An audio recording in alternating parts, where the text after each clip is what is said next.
All right. Looks like the players are ready. So let's go ahead and go down. What do you think, Drake?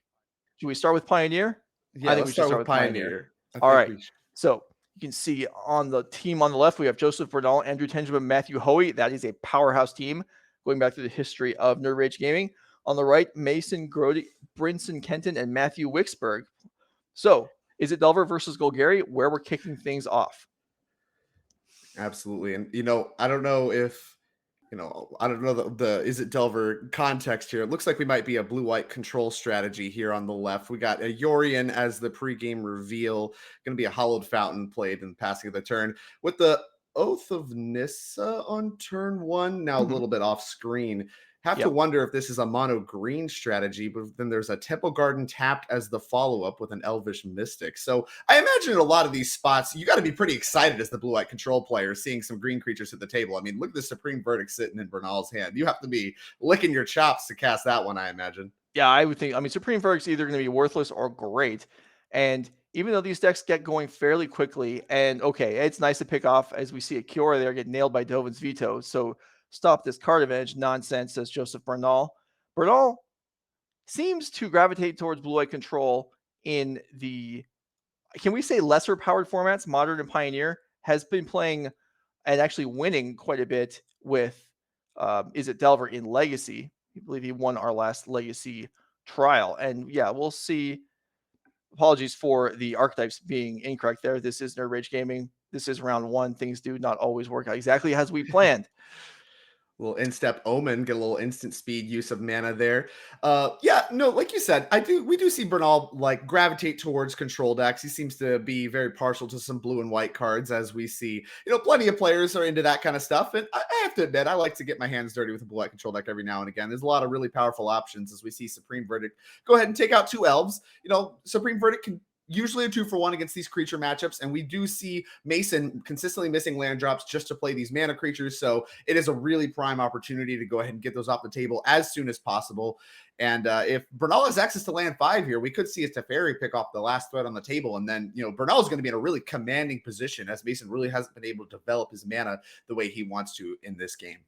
Yeah, I mean, it's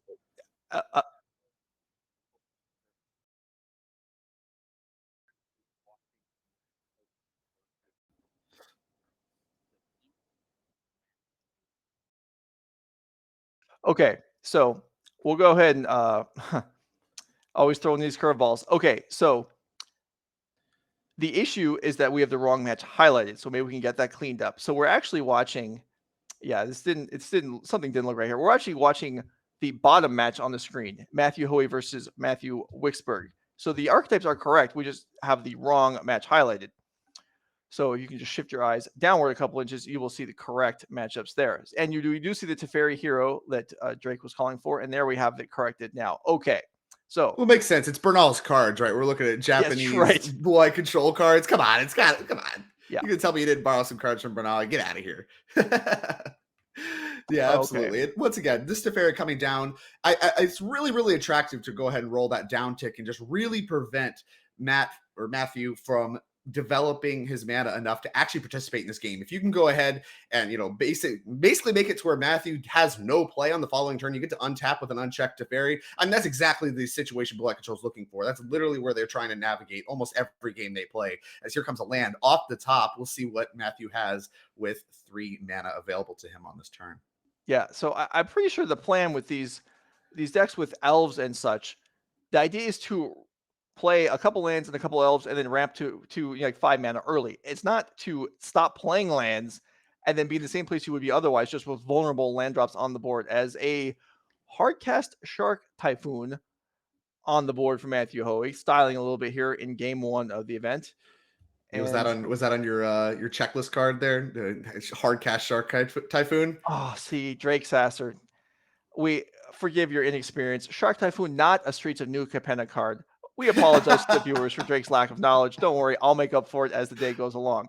I'm not privy to your checklist, Joe. There's nothing on the checklist. It's created as the cards show up. Very well. Very well. As here comes an Oath of Nissa follow-up with the Kiora having resolved, going to pick up a Nykthos Shrine of Nyx. Now, this land is really kind of the crux of the power of Mhm. the green deck. That land has the potential to make, just large amounts of mana as you develop your board. But as we see, Matthew Hoey, sorry, has done a very good job of taking care of the mana creatures, the mana development for Matt Wickesberg, and keeping, relevant permanents off the table. Here comes Teferi and a 5/5 shark. That shark's going to do a good job being able to pressure Kiora if that's something that Hoey is concerned about. Also going to do great defense for the Teferi, as it is very likely going to resolve. Not a lot of counter spells in this mono green deck. No, I wouldn't think so. I mean, there are, we could see potentially Streets of New Capenna contains Broken Wings, right? Broken Wings could knock out that flyer and be the first card on the Streets of New Capenna list. All Probably right, not. John. Okay, look, you're rooting for the new Capenna cards. I'm here for it. All right, so Kira gets tucked under by Teferi. Iganjo joins the board, which would have gotten on the checklist at the last event, but here it's just old news. Old news, not worth it anymore.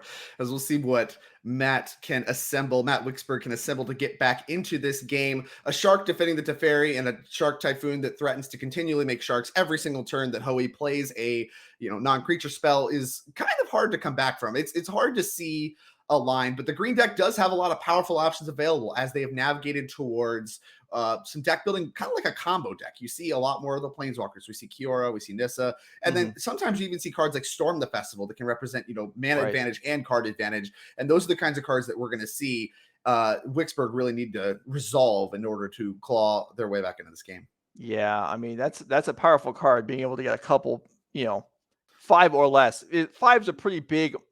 It's a big number. It's a lot of it's not mana, like Collected Company here. Like, we're getting 2 monsters with that, or 2 planeswalkers, whatever. But yeah, I mean, doesn't he have the mana to really make that work? I mean, I guess barely does achieve that now, but it looks like a couple lands and a Wandering Emperor in Hoey's hand. That Wandering Emperor can threaten to make an instant speed shark along with it, whether or not the card resolves. That's also a nice little trick you get to pick up with some of the Kamigawa Neon Dynasty cards. Of course, that's no longer your checklist, but a lot of those are represented here. We got a Ganjo, we got, the Wandering Emperor, a lot of powerful ones that the Blue-White Control got access to. And that's really why we've seen a big resurgence of that deck in Pioneer, is all of these extremely powerful options. As here comes Wandering Emperor. I think this is in combat. We're going to go ahead and try to kill this Nissa with that plus activation from the Wandering Emperor. That's a cute trick. Yeah, pretty slick. Yep. So that Nissa goes down. That shark gets bigger. Absolutely. And curtains might be on this game 1 match here as Matt Wickesberg. I don't know that these mono green decks are great at coming back from a large deficit. And Matthew Hoey has quite a few permanents on the board at this point. Yeah, this is exactly what the Blue-White Control wants to be, where they want to be. We want to see multiple planeswalkers in play, accumulating advantage every single turn. The Shark Typhoon also able to accumulate advantage every single turn that you can play some spells. So really, I mean, Hoey in a commanding position here, and Matt Wickesberg agrees. So we're going to go ahead and pick it up. That 3/3 not going to get the job done as Hoey picks up game 1 for his team. Of course, even if Hoey wins the match, he's not out of the woods yet. It is a team tournament. We need to pick up wins, 2 match wins across the board in order to actually win the match. So, but either way, getting some work done. Certainly the start of a successful round 1 for Matt Hoey's team. All right. So let's go ahead and get us down to either the Modern or Legacy match. We'll see if we... Okay. All right. Legacy is shuffling right now after game 1. So when they're ready to go, we'll just pick up the beginning of game 2 on the Legacy side. As you can see, or as you could see on the screen, you have the pips next to each player's name. You can keep track of the game wins and see how the match is overall progressing. The team of Tenjum, Hoey, and Bernal up a game in Pioneer, and we'll try and get that display straightened up for the rest of the day. So, Drake, any favorites in Legacy? We saw Blue Red Delver win our last Legacy event.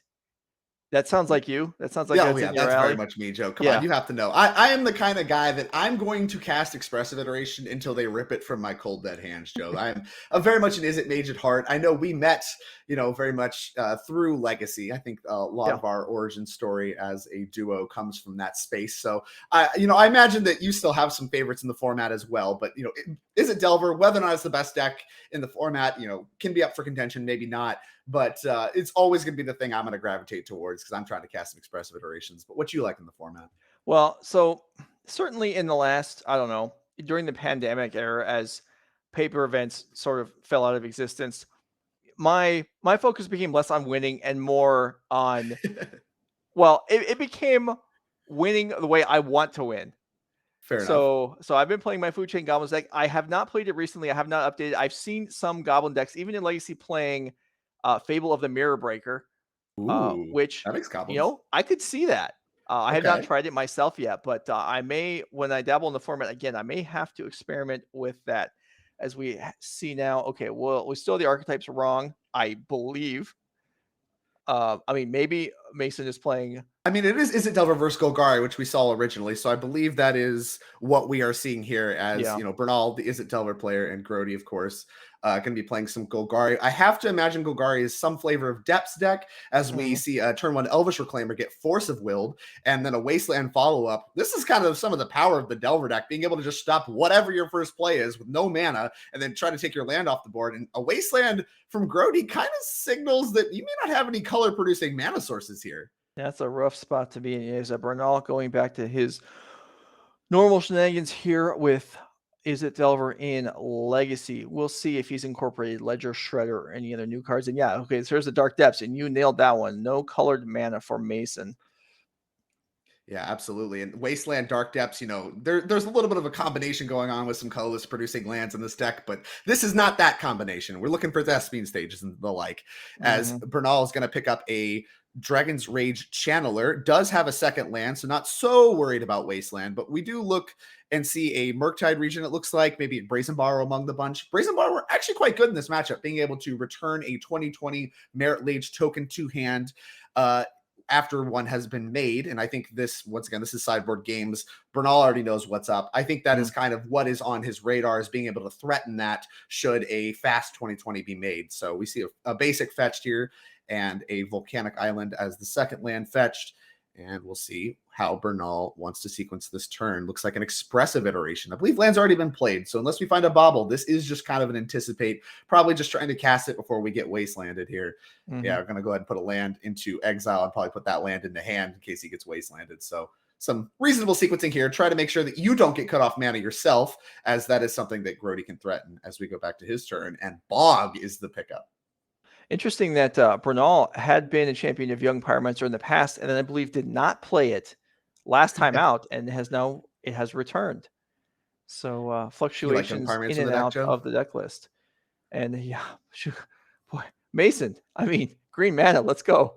The deck is not yeah, cooperating. we need colors in order to cast spells here. Like, I think there's a crop rotation among the bunch that may explain why Grode has not just snapped off the wasteland here. Could be looking to potentially crop rotate that into some colored mana, have two different colored sources, and you're suddenly back into the game. Not necessarily sure. Could also just be looking for a better target, but either way, it looks like Grode not super interested in trying to cut Bernal off of lands, which makes sense as he has 3 lands in play and looks like 1 more in hand. Going to have no issue making land drops this game, as Dragon's Rage Channel are going to come in as a 1-1, very far from Delirium, as that Bog went ahead and obliterated all those dreams. All right, but Verdant Catacombs to draw for Mason. So things can get going. Already down a game in the match, is going to have to get some work done here to catch up, as it is pretty discouraging to just sit somewhat stuck and watch your opponent cast a couple expressive iterations and put you further and further behind. And the hand is revealed here on the Thoughtseize, showing the Brazen Borrower, Dragon Rage Channeler, Lightning Bolt, Murktide Regent, and a Scalding Tarn. I mean, actually not the worst, right? If you're Right. Grode, you just obliterated that graveyard. That Bog was actually better than you probably even thought it was, as cut off the potential for Murktide. These Dragon's Rage channelers are really small. You take Brazen Borrow, that does help enable Delirium, as that Bolt plus land can now enable Delirium for the Dragon's Rage channelers next turn. But now you know you're in the clear in order to make a 20/20. There's no counter spells. There's only Lightning Bolt. And the best you can really do is kind of try to block it. So, Grode, if he has some way to get his Deathwing stage here or some sequence in order to make a 20/20, as we see a pretty quick fetch, I imagine that he has to have something that he's looking to resolve. You could potentially make an unchecked 20/20 here and kind of steal this game back. Yeah, maybe so. Maybe so. Knowing access to Bernal's hand. And yeah, I mean, Mason, I'm sure, has plenty of uses. This green mana having been absent since turn 1 of the game. If there was a crop rotation that you thought you saw, then that would go a long way towards resuscitating things here. I saw green cards, Joe. That's what I got. All right. I took some guesses. Crop rotation is green, so you're on the right track. It's true. Checks out. A little Dark Confidant action in hand as well. Could be looking to play that one. Yeah, that one is going to get lightning bolted. But once again, that is some mana that Bernal has to spend. And you could maybe assemble with the crop rotation if there is one. Once again, this is all theoreticals, but if you do have a crop rotation, I think you can maybe assemble a 20/20 next turn. There's no real need to go off this turn specifically. And if Bernal draws any sequence of like cantrips and stuff like that, making him spend his mana and cards, taking care of this Dark Confidant is something that is worth doing. As like, you have to make him cast his spells. Like, you can cast the Bolt no matter what. The Bob's not going to do a whole lot in the rest of this game, as it's likely, you're looking to make a 20/20 in the next like 2 or 3 turns. So we'll see exactly how things play out. But this Dark Confidant, even though we know about the Lightning Bolt, is not the worst thing to get in the board and run that right into the Lightning Bolt. Right. So Bernal deciding, and Dragon Rage Channel number 2 is going to join up. So double Surveil triggers on. Get both Surveil triggers out the way here. Go ahead and bolt that. And if there's some good Surveils here, maybe we have the potential to Murktide Regent. I think that may be why we haven't cast the third one in hand here. Just going to go ahead and see if we want to try to do a Murktide Regent after combat, as it looks like we are considering on the first Surveil. Yeah, well, if that's a keeper, that's going to mean no more heavy action for us of the turn. But so it must be pretty good, as like you're saying, with the fetch land in play, 2 cards in the graveyard, 2 Surveils, and a Lightning Bolt. Definitely, Murktide is a possibility. Yeah, absolutely. A lot to think about here with cards like Force of Will or like Brainstorm. Cards that like are going to be really good on the following turn, but you need to kind of piece together, what does Grode's next turn look like? Like, he went Thoughtseize Dark Confidant here, but he went Thoughtseize, don't take Lightning Bolt, then play Dark Confidant. So that, I think, is kind of what's going to give Bernal pause here, as if your plan is Dark Confidant, you're probably taking Lightning Bolt, but he didn't. So what is in his hand that would cause his, Grode sequence of play? And, does a powerful card on top do anything to stop that? It looks like it was a Brazen Borrower, which is kind of in the same vein. It's like, okay, do I need to worry about bouncing a 20/20 on my next turn? If so, I should probably keep this. Or do I try to get that in the graveyard and try to go through a bunch of cards in order to enable Delirium? Right. And try to get this game over with, put the check mark by just killing Grode before he gets anything assembled. So the Brazen Borrower goes in the graveyard, but then Bernal looks like he's deciding to keep the second Surveil card, which means, I mean, Brazen Borrower obviously is a valuable card in the matchup.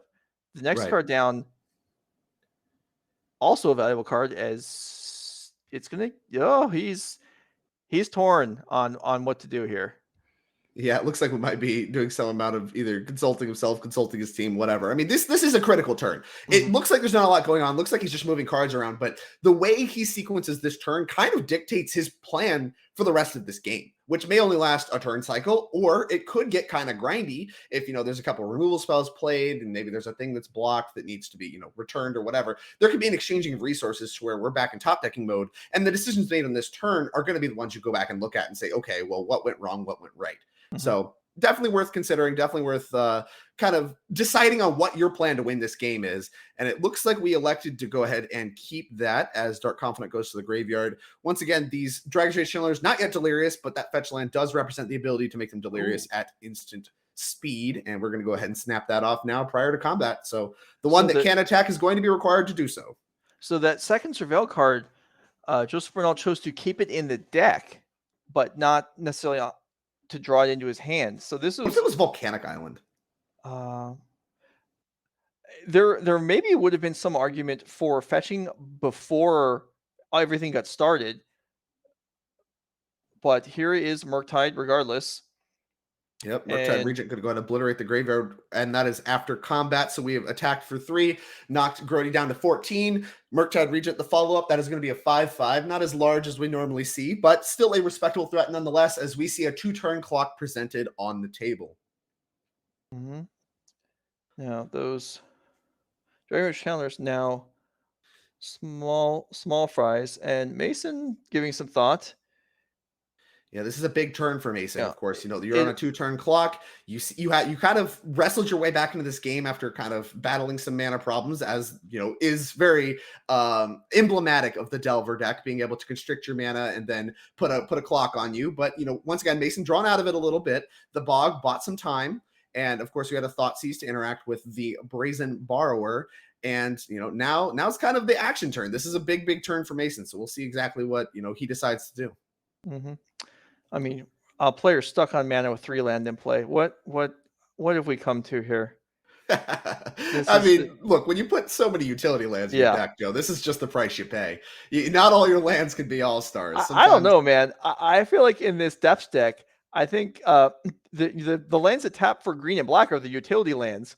The real lands are the Thespian Stage Dark Depths. that's true. They're combo pieces, and we're going to see that happen right now. Here comes the Hex Mage. Wasn't a no crop rotation here, just a Hex Mage. Going to do it the old-fashioned way. Put Mhm. that into play. Bam, blow up that Dark Depths. As here comes a 2020 Merit Lage token, which is a little bigger than a 5/5 Murktide, Joe.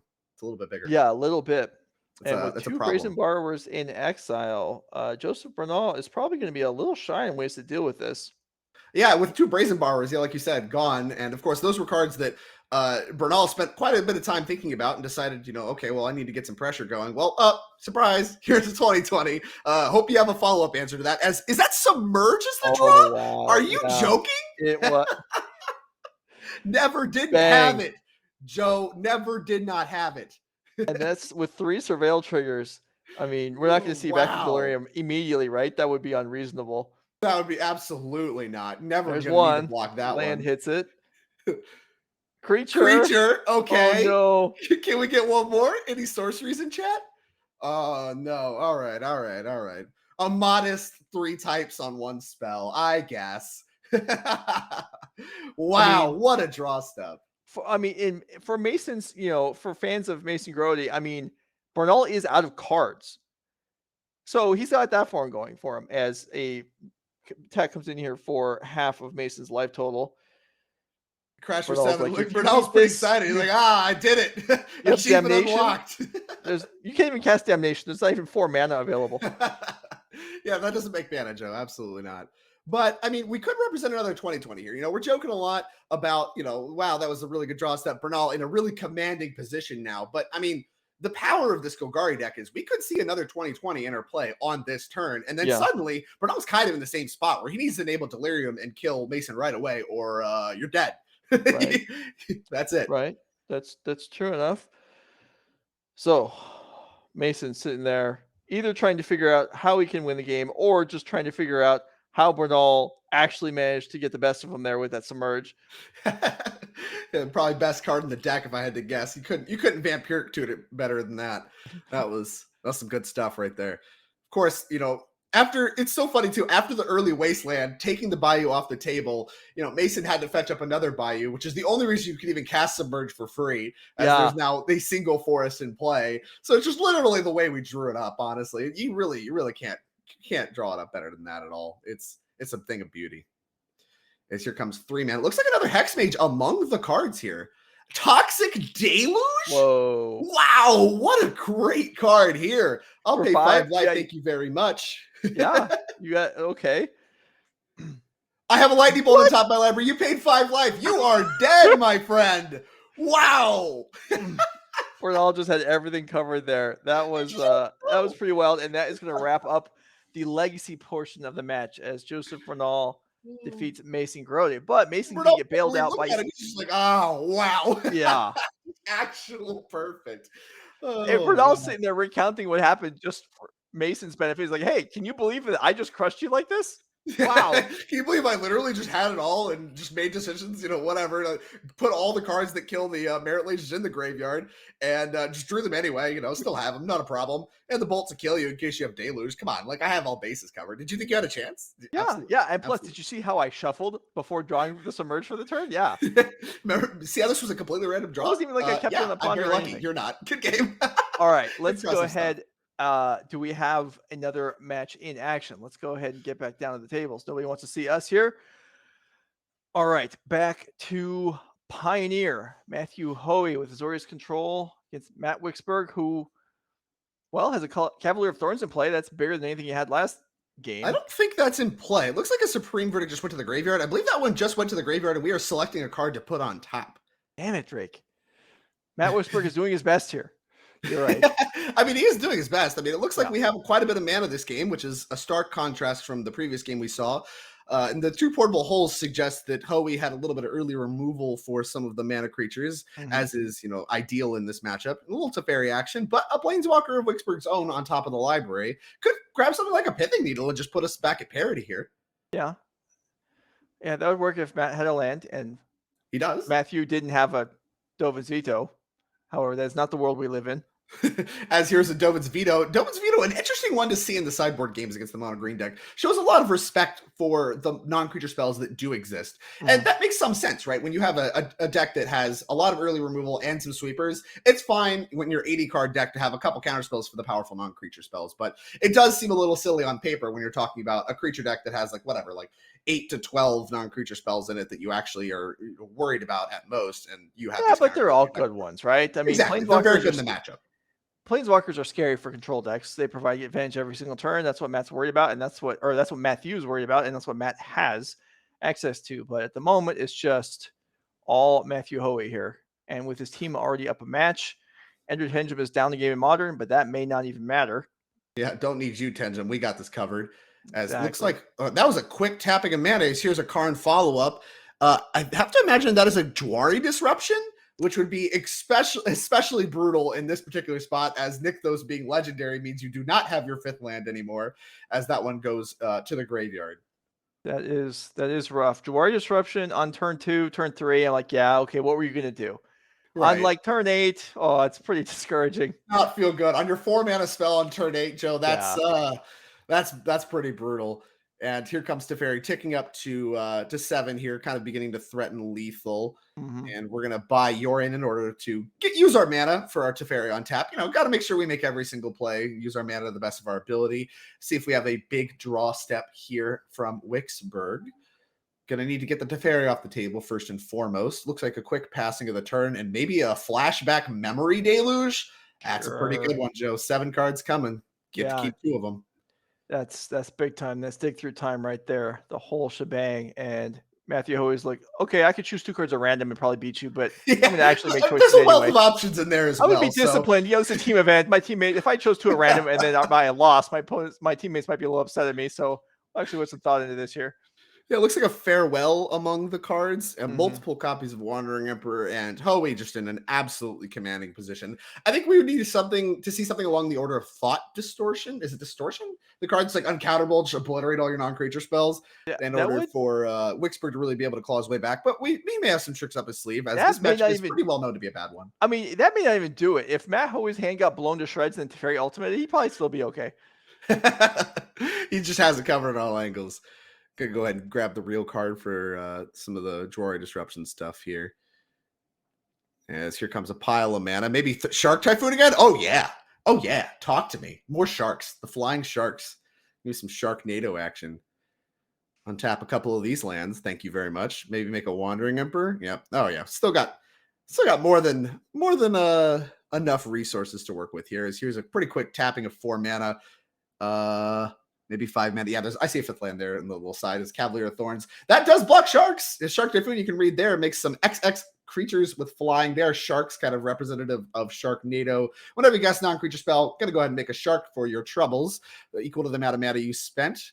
Cavalier of Thorns here does have reach, kind of one of those sneaky reach creatures. 5/6, pretty big, and going to potentially find another land here. Wickesberg Going to be looking to probably make enough mana to start casting Storm the Festivals. That's a card we mentioned in the previous game. Another good one here. If that's the kind of stuff we need to get back in this game is big spells that resolve, make a lot of permanents, a lot of mana, and then of course you can flash those back and really begin to claw your way back. And Cavalier of Thorns does some amount of work to find those too. Looking at the top 5 cards. So a replacement to Fairy is drawn just in time for the ultimate of the for first the ultimate one. and be able to tick it up. And that's absolutely Matt was not. All your like, permanents all are right, 5-0. you have bested me. Hopefully we'll be back to fight again later in the day. So the team of Hoey, Tenjum, and Bernal will pick up the first round.